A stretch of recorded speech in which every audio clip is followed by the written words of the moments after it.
Zbulohet maska që zhduk rrudhat për një ditë, ja receta.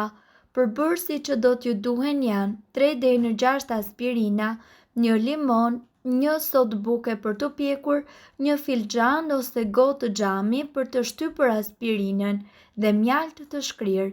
Sipas madhësisë së fytyrës mund të merrni dhe aspirinat, zakonisht 3 deri në 6 copë janë të mjaftueshme.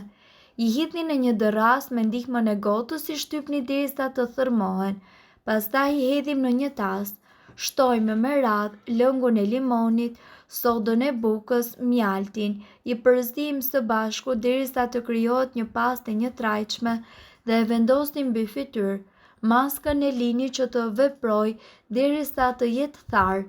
Nëse keni akne të shumta, vendosni më shumë nga maska e krijuar dhe e lini të qëndrojë më gjatë. Hiqeni maskën me ujë të vakët ose me një copë e cila është e lagur më parë me ujë me sodë.